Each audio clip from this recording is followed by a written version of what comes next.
రాజా faith ministries సమర్పించు యేసు కృపాస్వరం TV కార్యక్రమానికి ప్రేమపూర్వక ఆహ్వానం తెలియజేస్తున్నాం. మన తండ్రి అయిన దేవుని నుండి, యేసుక్రీస్తు ప్రభు నుండి, పరిశుద్ధాత్మ దేవుని నుండి మీకు కృపా సమాధానము కలుగునుగాక.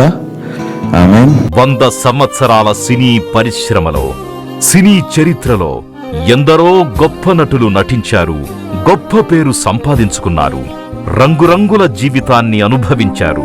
కాని అప్పుడే ఉదయించింది నిజదేవుని నక్షత్రం. అద్దాల మేడ వంటి లోకపు డంబాన్ని, లోకపు సుఖ సౌఖ్యాలను విడిచిపెట్టి పాపము నుండి పరిశుద్ధత వైపు, చీకటి నుండి వెలుగులోకి, మరణం నుండి జీవములోనికి సజీవుడైన జీవంగల యేసయ్య పిలుపు చేత సినీ మాయ నుండి దేవుని మహిమ కొరకు గొప్ప సాక్షిగా పట్టబడి, దేవుని ఆత్మశక్తి చేత నింపబడి, దేవుని చిత్తాన్ని నెరవేరుస్తూ సినిమా రీలు నుండి రియల్ లైఫ్ లో లక్షల మంది యవ్వనస్తులకు, పెద్దలకు, వృద్ధులకు, దేవుని సేవకులకు తన అద్భుతమైన సాక్ష్యము ద్వారా ఒక మార్గదర్శకుడిగా దేవుని ఆత్మశక్తి చేత బహుబలముగా వాడబడుచున్న రాజా ఫెయిత్ మినిస్ట్రీస్ వ్యవస్థాపకులు, యేసు కృపాస్వరం టీవీ ప్రసంగికులు అయిన మన ప్రియ సహోదరుడు, దేవుని నిజ సేవకుడు రాజా హేబెల్ గారు.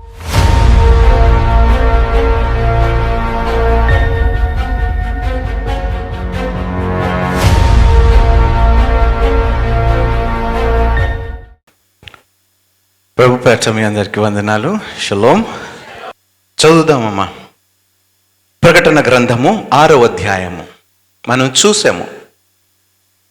తండ్రి చేతిలో నుండి ఆ యొక్క గ్రంథముని యేసుక్రీస్తు ప్రభు తీసుకున్నాడు. ఎందుకు తీసుకున్నాడు అంటే, సమస్త అధికారము ఆకాశమందు, భూమి యందు, భూమి కింద యందు సమస్త అధికారము ఎవరికి ఇవ్వబడ్డది? ఇప్పుడు యేసుక్రీస్తుకి. గమనించాలమ్మా, సువార్తలలో మనం చూసే యేసుని ఇక్కడ చూడబోము. అక్కడ గొర్రెపిల్ల వంటి యేసుని, దయగలిగిన కనికరమైన ఆయన యేసుని మనం చూస్తాము.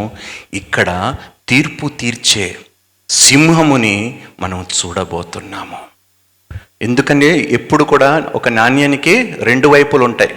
బొమ్మ ఒకవైపే చూసాము యేసుని, ఇప్పుడు మరోవైపు చూడబోతున్నాం. ఆయన తీర్పు మొదలయ్యింది ఈ భూమికి. ఎంత చెడు రోజులు వచ్చాయంటే, మొన్న నేను న్యూస్ పేపర్ చదువుతుండగా ఒక తండ్రి 4 సంవత్సరాలైన తన కూతుర్ని మానభంగం చేశాడు. అంటే ఎంత దిగజారిపోతున్నారో మనుషులు మానసికంగా ఒకసారి ఆలోచించుకోండి.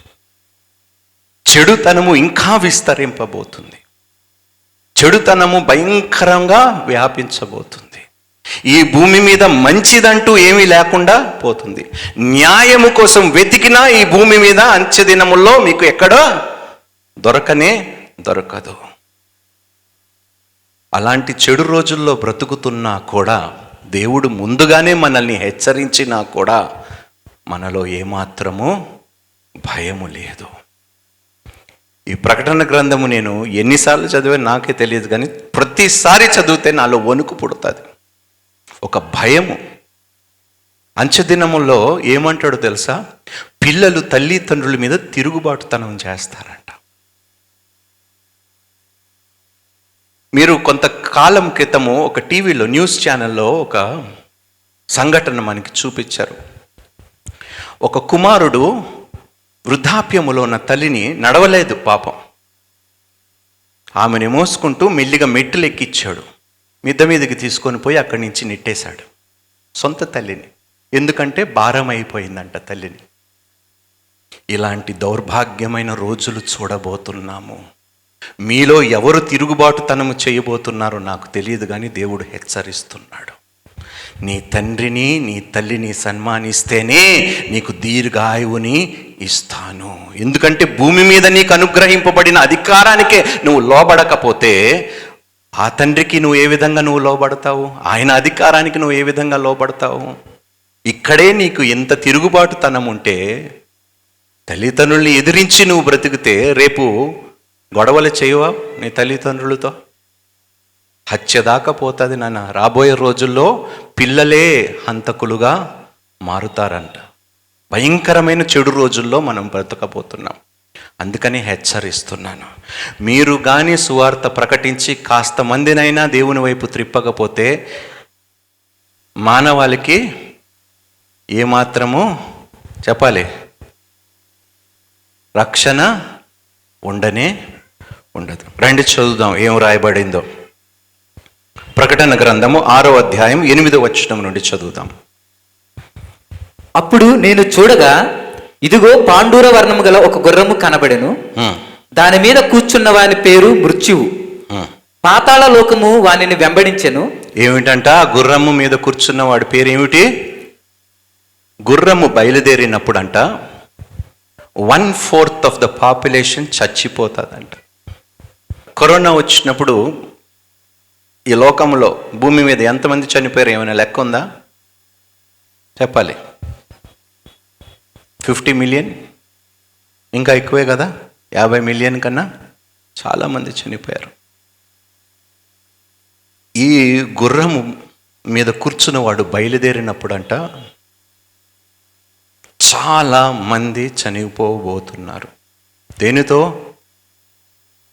కరోనా అనే తెగులు వచ్చింది కదా, దానికన్నా భయంకరమైన తెగులు రాబోతుంది. మనం చూసాం 3వ గుర్రం మీద బయలుదేరినప్పుడు ఏమొచ్చింది భూమి మీద? కరువు, అన్నపానం యొక్క కరువు, ధరలు భయంకరంగా. గుర్తున్నాయా మీకు? మీ చిన్నప్పుడు గుర్తున్నాయా? ధరలు గుర్తున్నాయా మీకు? 100 రూపాయలు ఇప్పుడు మనం పెడితే మనకి ఎంత వస్తుంది? ఆ రోజు 10 రూపాయలు పెడితే 100 రూపాయలు సరుకులు వచ్చేది. ఈరోజు 100 రూపాయలు పెడితే 10 రూపాయలు సరుకులు వస్తున్నాయి. అంటే ఎంత భారము మనుషుల మీద పడబోతుందో. అమ్మా, మీరు ఎంత సంపాదించినా కూడా మీ చేతిలో చిల్లిగవ్వ రాబోయే రోజుల్లో మిగలదు. అంత భయంకరమైన రోజులు మనం చూడబోతున్నాం. మధ్యతరగతి కుటుంబాలు, పేదవారు చాలా చాలా కష్టాలు అనుభవించే రోజులు ఈ శ్రమ దినములు. అందుకనే మీ కుటుంబాల్లో ఎవరైనా దీనస్థితిలో ఉంటే దయచేసి ఇప్పుడే వారిని ఆదుకోండి, సహాయం చేయండి, సహాయం చేయండి. ఎందుకంటే అప్పుడు సహాయం చేయటానికి మనం ఈ భూమి మీద బహుశా ఉండకపోవచ్చు. అవకాశం ఉన్నప్పుడు చెయ్యండి, సహాయం చేయండి, ఆదుకోండి లేని వారిని. పాతాళ లోకము వానిని వెంబడించెను. ఖడ్గము వలనను, కరువు వలనను, మరణము వలనను, భూమిలో నుండి క్రూర మృగముల వలనను భూనివాసులను చంపుటకు భూమి యొక్క 4వ భాగము పైన అధికారము వానికి ఇయ్యబడింది. క్రూర మృగములు అంటున్నాడు కదండి, అవి ఏమో కాదండి, ఎలుకలు. తెగులు గబ్బిలం నుండి వచ్చింది కదా. ఇంతకుముందు కరోనా ఎక్కడి నుంచి వచ్చింది? గబ్బిలం నుండే కదా. ఇంకొక తెగులు ఎక్కడి నుంచి వస్తుందో తెలుసా? ఎలుకలు ఏం చేస్తాయండి పంటని? అవి బాగా విస్తరింపబడ్డాయి అనుకోండి, ఏమవుతుంది? పంటలు, ధాన్యము అన్నీ నాశనం అయిపోతాయి. ఒక్క ఎలుకలో అంట 35 వివిధ జబ్బులు ఉన్నాయంట. 35 డిఫరెంట్ డిజీజెస్ ఇన్ 1 rat. ఏ జంతువులో లేదంట. ఒక్క ఎలుకలోనే 35 వివిధ జబ్బులు ఉన్నాయంట. అందులో ఏ జబ్బు ఎవరికి అంటుకుంటుందో మనము భయంకరమైన రోజులు మనం చూడబోతున్నాం.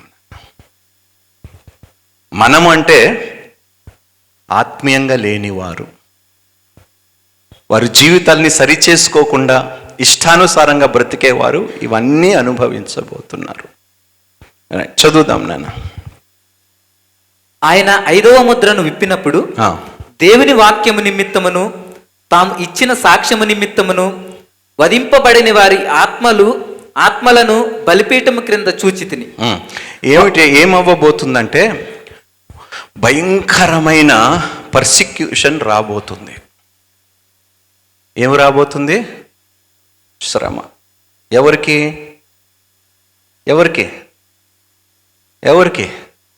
సువార్త ప్రకటించు వారు, క్రీస్తు సాక్ష్యము కలిగిన వారికి ఏం రాబోతుంది? శ్రమ.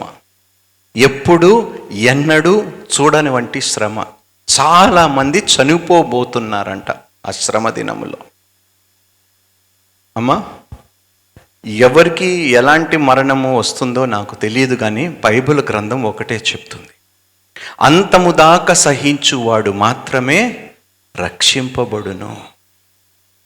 అందుకని ఇప్పుడే మిమ్మల్ని ఆత్మీయంగా, మానసికంగా, శారీరకంగా మిమ్మల్ని మీరు సిద్ధపరచుకోకపోతే శ్రమ దినములు వచ్చినప్పుడు మనము నిలవలేము. సిద్ధపాటు కావాలి. అన్నీ ఎదుర్కొనే కృప దేవుడు మనకిస్తాడు. ఎప్పుడు? మనము సిద్ధంగా ఉన్నప్పుడు. చదువునా? వారు నాదా సత్యస్వరూపి పరిశుద్ధుడా, ఎందాక తీర్పు తీర్చకయు మా రక్తము నిమిత్తము భూనివాసులకు ప్రతిదండన చేయకయు ఉందు అని బిగ్గరగా కేకలు వేసిరి. తెల్లని వస్త్రము వారిలో ప్రతి వానికి ఇయ్యబడెను, మరియు వారి వలెనే చంపబడబో వారి సహదాసుల యొక్కయు సహోదరుల యొక్కయు లెక్క పూర్తి అగు వరకు ఇంకా కొంచెం కాలము. నాకు ఆ మాట చాలా ఇష్టం. లెక్క పూర్తి విడవడమ్మ దేవుడు. లెక్క పూర్తి చేసే వరకు మర్చిపోడండి దేవుడు. అందరినీ లెక్కించి ఉన్నాడు దేవుడు. ప్రతి ఒక్కరిని దేవుడు లెక్కించి ఉన్నాడు. మీ క్రియలు చొప్పున మీకు ప్రతిఫలం, మీ శరీరములో చేసిన క్రియలను బట్టి మీకు ప్రతిఫలముని ఇవ్వటకు ఆయన తిరిగి ప్రతి ఒక్కరిని దేవుడు లెక్క పెట్టి ఉన్నాడు. ఏ ఒక్కరిని మర్చిపోడు. చాలాసార్లు నాకే ఎందుకు ఇన్ని కష్టాలు, నాకే ఇన్ని బాధలు అంటే మీరు ఏమంటున్నారంటే దేవుడు నిన్ను మర్చిపోయాడు, దేవుడు అన్యాయం చేశాడు, దేవుడు మిమ్మల్ని మోసం చేశాడు కాబట్టి మీరు ఇలాంటి మాటలు పలుకుతున్నారు. దేవుడు అన్యాయస్తుడు కాడు, ఏమాత్రము విడవడు, ఎన్నడూ ఎడబాయుడు. చూడండి ఏమంటున్నాడు అక్కడ. మరియు వారి వలెనే చంపబడవు వారి సహదాసుల యొక్కయు సహోదరుల యొక్కయు లెక్క పూర్తి అగు వరకు ఇంకా కొంచెం కాలము విశ్రమింపవలెనని వారితో చెప్పబడెను. ఆయన ఆరో ముద్రను విప్పినప్పుడు ఆరో ముద్ర విప్పినప్పుడు ఒక భయంకరమైన సంఘటన సంభవింపబోతుంది భూమి మీద. ఏమిటిది అది? చెప్పాలి. భూకంపాలు వచ్చినాయి, చూసినాం కదా. 2004లో సునామీ వచ్చింది. ఎందుకు వచ్చింది చెప్పాలి.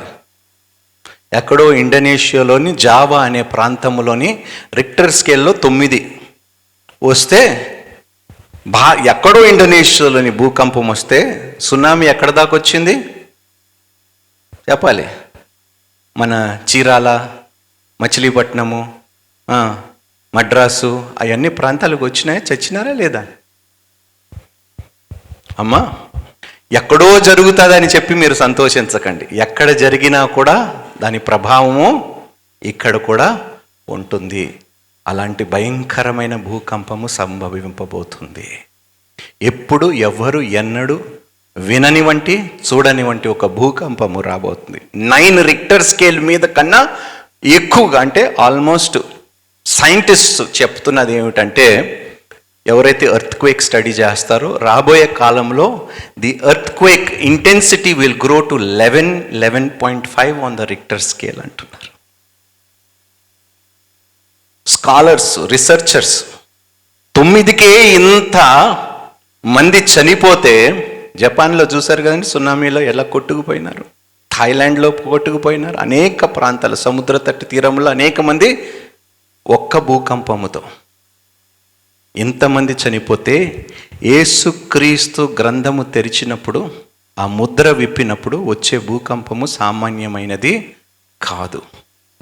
మనం చూస్తాం 114వ కీర్తనలో అక్కడ రాయబడుతుంది. చూడండి 3వ వచనం, 4వ, 5వ వచనములోని, సముద్రము దాన్ని చూచి పారిపోయెను, యోర్దాను నది వెనుకకు మళ్ళెను, కొండలు పొట్టేళ్ల వలెను, గుట్టలు గొర్రె పిల్లల వలెను గంతులు వేసెను. ఏంటి? కొండలలో ఎట్లా పొట్టేలు వలె గంతులేసుకొని వారి స్థలము నుండి జరిగిపోయాయంట. దేవుడు ఎప్పుడైతే ఈ ముద్ర విప్పుతాడో the geography of the earth is going to shift.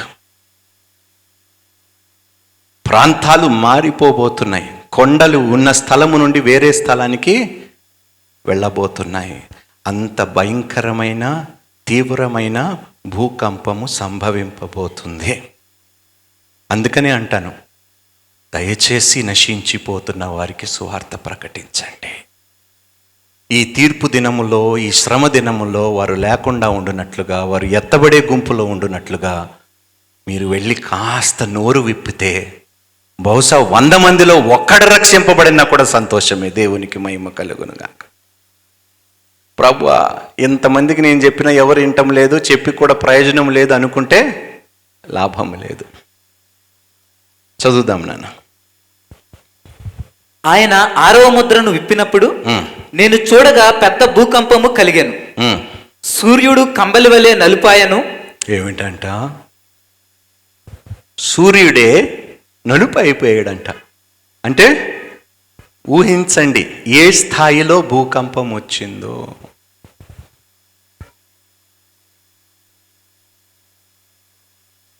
ఇంకా మౌనంగానే ఉండండి.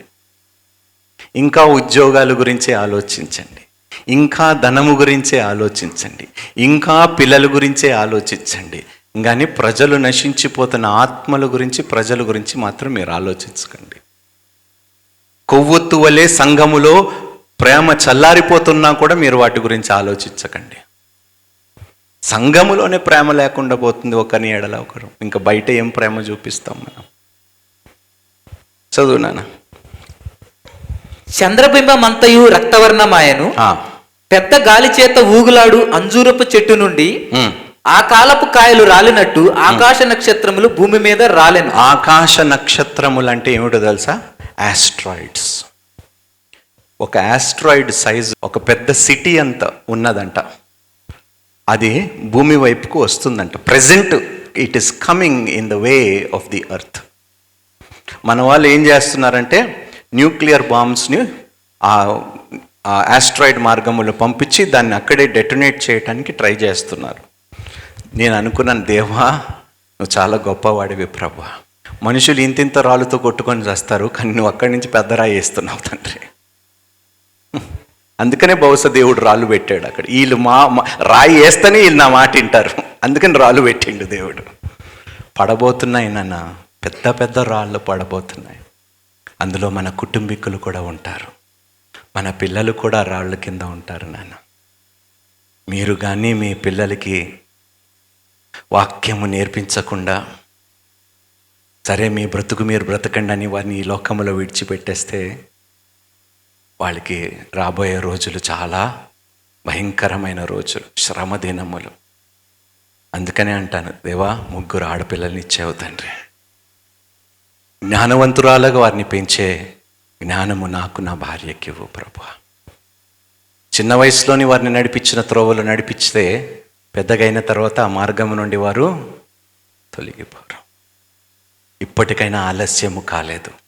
మీ పిల్లలు మీ మాట వింటారు. ప్రార్థించండి.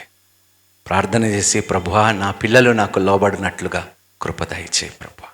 నా పిల్లలకి నేను వాక్యము చెప్పి నీ మార్గములో త్రిప్పే కృపని, తిరుగుబాటుతనము నుండి వారిని రక్షించులాగా నాకు కృపని దయచేయి ప్రభువా అని ప్రార్థించండి తల్లిదండ్రులు. చదువుదాం నాన్న.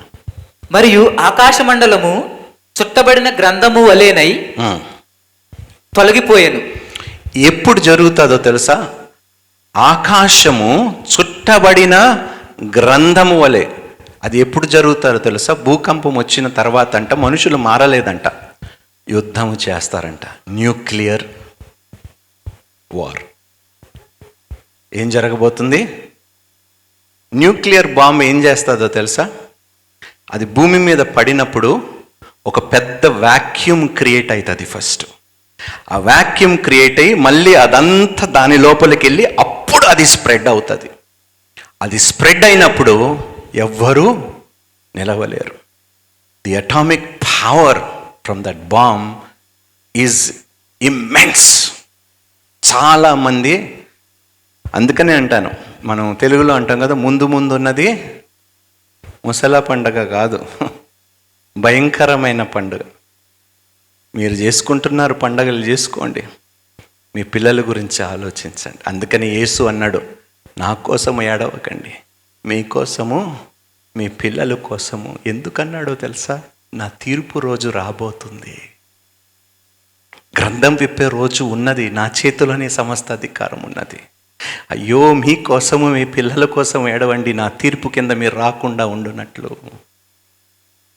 మారండి అయ్యా, మారండి అయ్యా, మారు మనసు కలిగి జీవించండి అయ్యా అంటున్నాడు యేసు. చదువుదాం నాన్న. ప్రతి కొండయు ప్రతి ద్వీపమును వాటి వాటి స్థానములు తప్పెను. భూరాజులను, గనులను, సహస్రాధిపతులను, ధనికులను, బలిష్ఠులను, ప్రతి దాసుడును, ప్రతి స్వతంత్రుడును కొండ గుహలలోను బండ సందులలోను దాగుకొని. ఇప్పుడు ఏవైతే రాజులు వారు రాజ్యాన్ని చూసి రెచ్చిపోతున్నారో వాళ్ళు ఎక్కడ పోతారంట? గుహల్లోకి పోయి దాక్కుంటారంట. అందుకనే ఎవరైనా అధికారులు ఉన్నా ఈ మాటలు వింటే, అధికారము తాత్కాలికమే. అధికారముని చూసి మీరు రెచ్చిపోతే శ్రమ దినములు మనకి తప్పవు. రాజులకి రాజు అయిన అధికారానికి ముందు ప్రతి భూమి మీద ఉన్న రాజు లోబడవలసినదే. రాజులు అంటాడు ఇక్కడ చూడు. భూరాజులను, గనులను, సహస్రాధిపతులను, ధనికులను, బలిష్ఠులను, ప్రతి దాసుడును, ప్రతి స్వతంత్రుడను కొండ గుహలలోను బండల సందులలోను దాగుకొని సింహాసనాసీనుడై ఉన్న వాని యొక్కయు గొర్రెపిల్ల యొక్కయు ఉగ్రత మహాదినము వచ్చెను. దానికి తాళజాలిన వాడెవడు? మీరు మా మీద పడి ఆయన సన్నిధికిని గొర్రెపిల్ల ఉగ్రతకును మమ్మను మరుగు చేయుడి అని పర్వతములతోనూ బండలతోనూ చెప్పుచున్నారు. అక్కడ సహాయం ఎవరిని అడుగుతున్నారంట? రాజుల్ని. రాజులు ఎవరిని అడుగుతున్నారు? పర్వతములని, బండలను అడుగుతున్నారు. మా మీద వచ్చి పడి మమ్మల్ని కప్పేసి ఆయనని చూడలేకపోతున్నాం, ఆయన ఉగ్రతని మేము తట్టుకోలేకపోతున్నామని ఎవరు చెప్తారు? ఈ లోకములో ఉన్న అధికారులు చాలామంది ఎవరైతే విర్రవీగిపోతున్నారో అధికారమును బట్టి, శ్రమదినముల్లో వారు చూడబోతున్నారు నిజమైన అధికారం ఏ విధంగా ఉండబోతుందో. రైట్, చదువుదాం నాన్న 7వ అధ్యాయం. అటు తరువాత భూమి యొక్క 4 దిక్కులలో 4 దేవదూతలు నిలచియుండి, భూమి మీదైనను సముద్రము మీదనైనను ఏ చెట్టు మీదనైనను గాలి వీచకుండునట్లు భూమి యొక్క 4 దిక్కుల వాయువులను పట్టుకొని ఉండగా చూచితిని. మరియు సజీవుడగు దేవుని ముద్రగల వేరొక దూత సూర్యోదయ దిశ నుండి పైకి వచ్చుట చూచితిని. భూమికిని సముద్రమునకును హాని కలుగజేయుటకై అధికారము పొందిన ఆ 4 దూతలతో ఈ దూత, మేము మా దేవుని దాసులను వారి నొసళ్ల యందు ముద్రించు వరకు భూమికైనను సముద్రముకైనను చెట్లకైనను హాని చేయవద్దని బిగ్గరగా చెప్పాను. ఎవరిని మర్చిపోడు కదా దేవుడు. ముద్ర వేసే వరకు మీరు ఏ హాని. అందుకని అంటాడు దేవుడు, తల్లి విడిచినా తండ్రి మర్చినా నేను ఏమాత్రము విడవను. లెక్కే దేవునికి. చదువు నాన్న. మరియు ముద్రింపబడిన వారి లెక్క చెప్పగా వింటిని. ఇశ్రాయేలీల గోత్రములన్నింటిలో ముద్రింపబడిన వారు 144,000 మంది. యూదా గోత్రములో ముద్రించబడిన సహజంగా పెద్దవానితో మొదలు పెడతారు, కానీ ఇక్కడ పెద్దవానితో మొదలు పెట్టలేదు, యూదా గోత్రపుతో మొదలు పెట్టారు. ఎందుకంటే చెప్పాలి యూదా గోత్రపు సింహము యేసుక్రీస్తు ప్రభువారు కాబట్టి, ఆయననే రాజుగా ఇప్పుడు ఉన్నాడు కాబట్టి, ఆయన కిందనే వాళ్ళు తమ్ముళ్ళందరూ ఉన్నారు కాబట్టి ఆయనతో ప్రారంభము అవుతున్నది. ప్రతి గోత్రము నుండి ఎంతమంది ముద్రింపబడ్డారో చెప్పాలి. ఆశ్చర్యం ఏమిటో తెలుసా? బహుశా ఈ మాట అపోస్తులైన యోహానికి చెప్పినప్పుడు యేసుక్రీస్తు ప్రభువారు మత్తయి సువార్తలో 24వ అధ్యాయము చూద్దాం నన్ను ఒకసారి. మరియు ఈ రాజ్య సువార్త సకల జనములకు సాక్షార్థమై లోకమందంతటను ప్రకటింపబడును. అటు తరువాత అంతము వచ్చును. హల్లెలూయా. ఈ 12,000 మంది ఒక్కొక్క గోత్రము నుండి ఏం చేయబోతున్నారు తెలుసా? సర్వలోకమునికి వెళ్ళి సువార్తను అప్పుడు కూడా దేవుడు కనికరిస్తున్నాడయ్యా. ఎంత కృపగలిగిన దేవుడు. అన్ని తెగులు వచ్చిన తర్వాత, ఆ ముద్రలు విప్పిన తర్వాత మరలా ఒకసారి దేవుడు అవకాశం ఇస్తున్నాడు సర్వమానవాళికి. ఎప్పుడు ఎన్నడూ మనం విననిది ఇప్పుడు వింటున్నాం. ఏమిటి? 144,000 మంది యూదులు, ఇశ్రాయేలు ప్రజలు ఎక్కడికి వెళ్తున్నారంట? సర్వలోకమునికి వెళ్ళి సర్వ సృష్టికి సువార్త ప్రకటిస్తూ అంతము వచ్చిందని మారు మనసు కలిగి ఉండమంటున్నారు. హల్లెలూయా. వారి లెక్క సంపూర్ణమయ్యే వరకు ఏ హాని జరగకూడదు అంటాడు. These are the witnesses of God. 1,44,000 people. ఊహించండి, క్రైస్తవులు కాదు అక్కడ సువార్త ప్రకటిస్తున్నది. God will send out 1,44,000 Hebrews or Israelites to evangelize the world. This will be a massive number. Our Lord may have had this number when he was talking about Matthew. ఎంత అద్భుతం కదా! ఏమన్నాడు? శార్థమై లోకమందంతటను ప్రకటింపబడును, అట్టు తర్వాత అంతము వచ్చును. వీళ్ళు ముద్రింపబడిన వరకు వీళ్ళకి ఏమీ హాని జరగకుండా. ఎందుకంటే అంత్య దినముల్లో దేవుడు, మనం గమనించాలమ్మా, దానియేలు కాలంలోని కానీ పాత నిబంధనలోని కానీ అసూరు రాజు పరిపాలనలో ఇర్మియా గ్రంథంలో రాయబడుతుంది. రాజులు వారిని ఏం చేశారు? ఇర్మియా గ్రంథానికి వెళ్దాం. 6వ వచనం చదువునాను, 50వ అధ్యాయం. నా ప్రజలు త్రోవ తప్పిన గొర్రెలుగా ఉన్నారు, వారి కాపరులు కొండల మీదికి వారిని తోలుకొని పోయి వారిని త్రోవ తప్పించిరి. జనులు కొండకు వెళ్ళుచు తాము దిగవలసిన చోటు మరచిపోయిరి. 17వ వచనం చదువునాను. ఇశ్రాయేలు వారు చెదరిపోయిన గొర్రెలు, సింహములు వారిని తొలగొట్టెను. మొదట అష్షూరు రాజు వారిని భక్షించెను, కడపట బబులోను రాజైన ఈ నెబుకద్రెజరు వారి ఎముకలను అష్షూరు రాజు పరిపాలనలో దాదాపు 10 గోత్రాలు చెదరగొట్టబడ్డాయంట. వాళ్ళు ఎక్కడెక్కడో కొండల తట్టు దాటి వెళ్ళిపోయారంట. భూదిగంతముల వరకు చెదరగొట్టబడ్డారు అష్షూరు రాజు పరిపాలనలో. నెబుకద్నెజరు పరిపాలనలో ఉన్న కొన్ని గోత్రాల్లో ఉన్న కొంతమంది మళ్ళీ భూమి దిగంతముల వరకు అందుకనే ఈ 1,44,000 మందిని దేవుడు పంపిస్తున్నాడు. పంపించి యూదులకు మాత్రమే కాదు, ఈ యూదులు, ఈ హిబ్రూలు ఎవరైతే ఉన్నారో 1,44,000 మంది యూదుల కోసం సువార్త ప్రకటిస్తూ, అన్యజనులు కూడా సువార్త ప్రకటిస్తూ వారిని పరలోకం వైపు నడిపించటానికి వారు ప్రయాసపడుతుండగా వీరిని ఏం చేస్తారో తెలుసా? చంపేస్తారు.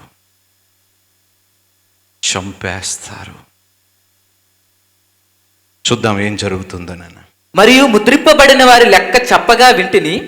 ఇశ్రాయేలీయుల గోత్రములన్నింటిలో ముద్రింపబడిన వారు 1,44,000 మంది. యూదా గోత్రములో ముద్రింపబడిన వారు 12,000 మంది. రూబేను గోత్రములో 12,000 మంది. గాదు గోత్రములో ఇక్కడ గోత్రాలు గురించి రాయబడ్డాయి కాబట్టి 2 గోత్రాలు ఇక్కడ లేవు. ఎవరు ఆ 2 గోత్రాలు? దాను గోత్రము, ఎఫ్రాయిము. కనిపించదు పేరు మనకి. మనీషా, లేవి కూడా మనకి ఇక్కడ ఉన్నది. కానీ ఎఫ్రాయిము పేరు కానీ దాను పేరు కానీ మనకి కనిపించదు. మొదటి రాజులు 12వ అధ్యాయం 25వ వచనం నుండి 33వ వచనం వరకు చదువుదాం. తరువాత యరొబాము ఎఫ్రాయిము మన్యమందు షెకెమును పట్టణము కట్టించి అచట కాపురముండి అచట నుండి బయలుదేరి పెనీయేలును కట్టించెను. ఈ జనులు యెరూషలేమందున్న యెహోవా మందిరమునందు బలులు అర్పించుటకు ఎక్కిపోవుచుండిన ఎడల ఈ జనుల హృదయము యూదారాజైన రెహబాము అను తమ యజమానుని తట్టు తిరుగును. అప్పుడు వారు నన్ను చంపి యూదారాజైన రెహబామునొద్ద మరలా చేరుదురు. రాజ్యము మరలా దావీదు సంతతి వారిదగును అని యారోబాము తన హృదయమునందు తలంచి ఆలోచన చేసి 2 బంగారపు దూడలను చేయించి జనులను పిలిచి యెరూషలేమునకు పోవుట మీకు కష్టం. ఎవరిది? ఎఫ్రాయిము వారు విగ్రహారాధికులుగా మారిపోయారు. దాను గోత్రం వారు ఎఫ్రాయిముకి ఆ యొక్క ట్రైబ్కి చెందిన వారు, గోత్రానికి చెందిన వారు అందరూ విగ్రహారాధికులుగా మారిపోయారు. మారలేదంట వారిలో చాలామంది. దైవజనులు బోధించిన మరిన్ని ప్రసంగాలను విని ఆత్మీయంగా బలపడాలని ఆశ కలిగిన వారు రాజా ఫెయిత్ మినిస్ట్రీస్ యూట్యూబ్, రాజా faith ministries Facebook, రాజా_హెబెల్ Instagram, రాజా_హెబెల్_RFM Twitter subscribe చేయండి, లైక్ చేయండి, కామెంట్ చేయండి, షేర్ చేయండి, ఫాలో అవ్వండి.